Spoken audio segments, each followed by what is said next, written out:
जय Jagannath welcome to your channel world affairs मधुजी के ओडिया सांग माने आजिर ई भिडियो रे आमे आम भारतर गणतंत्र दिवस 26 जनवरी रो संपूर्ण इतिहास संपूर्ण हिस्ट्री जानिबा।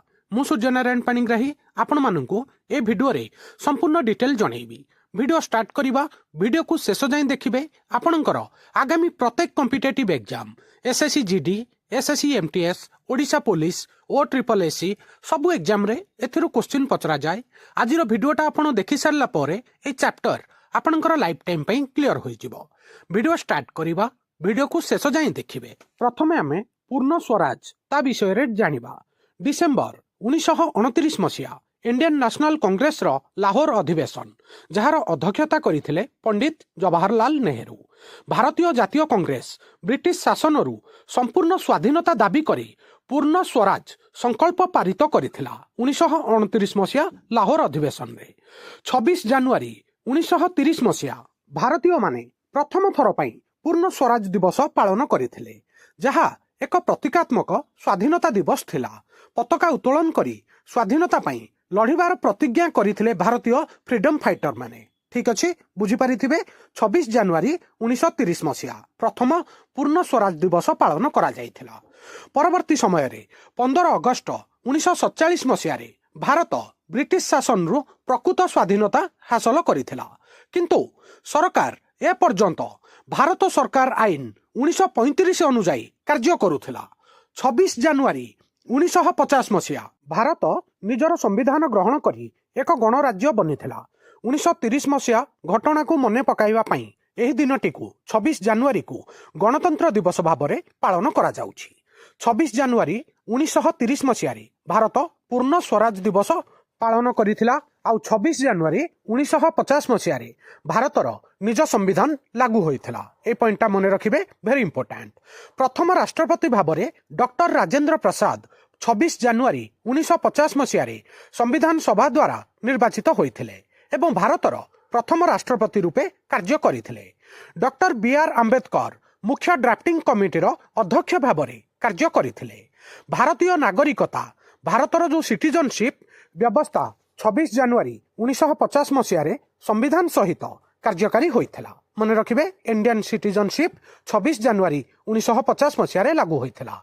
या व्यतीत भारतीय सुप्रीम कोर्ट 1950 मसिया रे प्रतिष्ठा होइथिला। सुप्रीम कोर्ट जनवरी 26 1950 रे कार्य आरंभ करिथिला, जदिओ एहार उद्घाटनी अधिवेशन जनवरी 28 1950 मसिया रे होइथिला, जहा फेडरल कोर्ट को बदलाइथिला आउ भारतर निज सुप्रीम कोर्ट बनिथिला। मने रखिबे, निर्वाचन कमिशन 1950 मसिया मुक्त एवं निरपेक्ष निर्वाचन परिचालना पई 1950 मसिया रे निर्वाचन कमिशन गठन करा जायथिला। गणतंत्र दिवस पेरेड 1950 मसिया भारतर गणतंत्र को परिवर्तन को चिन्हित करुथिबा प्रथम गणतंत्र दिवस पेरेड 1950 मसिया रे अनुष्ठित होइथिला। राजपथर नामकरण कर्तव्य पथ 2022 मसिया रे राजपथर नाम चेंज होइथिला। एक सांप्रतिक प्रतीकात्मक परिवर्तन थिला। 1950 घटनार अंश नुहे मरौ भारतर विकसित राजधानी दृश्यपटर एक अंश 2022 रे घटुथिबा एक घटना भाबरे नामकरण को उल्लेख करे। गोटे इंपोर्टेंट पॉइंट कहि दउछि, हमर गणतंत्र दिवस रो पैरेड हमर राजपथ रे होइथाय आ राजपथर नेम चेंज होइथिला 2022 मसिया रे। राजपथर वर्तमान नूतन ना होउछि कर्तव्य पथ। ए पॉइंटटा मने रखिबे, वेरी इंपोर्टेंट। एबे किछि important GK one liner discussion करिबा। डॉक्टर राजेंद्र प्रसाद भारतर प्रथम राष्ट्रपति रूपे कार्य करिथिले। भारत सरकार आईन 1935 रो चेंज होइथिला, हमर संविधान लागू होइथिला 26 जनवरी 1950 मसिया रे।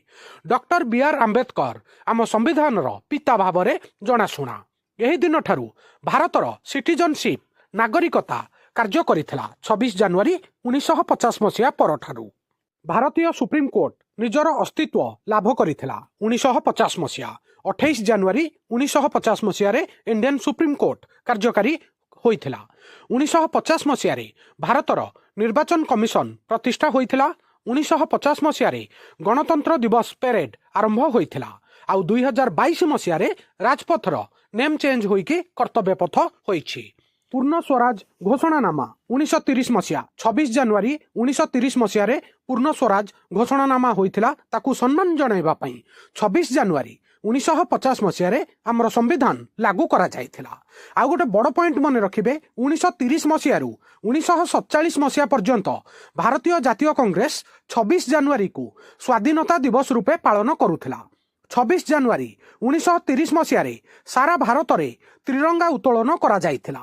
ଆମର ସମ୍ବିଧାନ ପ୍ରସ୍ତୁତି ହେବା ପାଇଁ 2 ବର୍ଷ 11 ମାସ 18 ଦିନ ସମୟ ଲାଗିଥିଲା। ସମ୍ବିଧାନ ସଭା ପ୍ରଥମ ଥର ପାଇଁ 9 ଡିସେମ୍ବର 1946 ମସିହାରେ ବସିଥିଲା। ଏ ପଏଣ୍ଟଟା ମନେ ରଖିବେ। ସମ୍ବିଧାନ ସଭାର ଶେଷ ବୈଠକ 24 ଜାନୁଆରୀ 1950 ମସିହାରେ ବସିଥିଲା। 284 ଜଣ ସଦସ୍ୟ ସମ୍ବିଧାନରେ ସ୍ୱାକ୍ଷର କରିଥିଲେ। ଆମର ସମ୍ବିଧାନ ମୁଖ୍ୟତଃ ଇଂରାଜୀ ଏବଂ ହିନ୍ଦୀ ଏହି ଦୁଇଟି ଭାଷାରେ ହାତରେ ଲେଖାଯାଇଥିଲା। ଆମର ସମ୍ବିଧାନ ହେଉଛି ହାତଲେଖା ସମ୍ବିଧାନ। ପ୍ରେମ ବିହାରୀ ନାରାୟଣ ରାୟଜାଦାଙ୍କ ଦ୍ୱାରା ଲେଖାଯାଇଥିଲା ଆମର ସମ୍ବିଧାନ। ଇରୱିନ୍ ଷ୍ଟାଡିୟମ, ଯେଉଁଟା ବର୍ତ୍ତମାନ ନ୍ୟାସନାଲ ଷ୍ଟାଡିୟମ ନାଁରେ ଜଣାଶୁଣା, ପ୍ରଥମ ଗଣତନ୍ତ୍ର ଦିବସ ପ୍ୟାରେଡ୍ ସେଠାରେ ଅନୁଷ୍ଠିତ ହୋଇଥିଲା।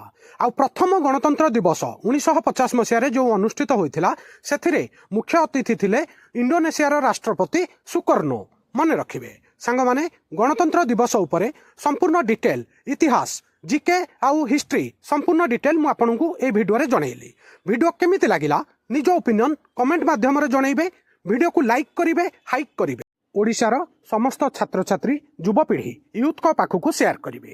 ନୂଆ ଥିଲେ ୱାର୍ଲଡ ଆଫେୟାର ମଧୁ ଜିକେ ଓଡ଼ିଆ ଚ୍ୟାନେଲକୁ ସବସ୍କ୍ରାଇବ କରିବେ। ସବୁଦିନ important GK, current affair, sports affair, world affair, employment news notification ଆପଣମାନଙ୍କୁ ଏଠାରେ ମିଳିଥାଏ। ଭିଡ଼ିଓ ଦେଖିଥିବାରୁ ବହୁତ ବହୁତ ଧନ୍ୟବାଦ। ଜୟ ଜଗନ୍ନାଥ।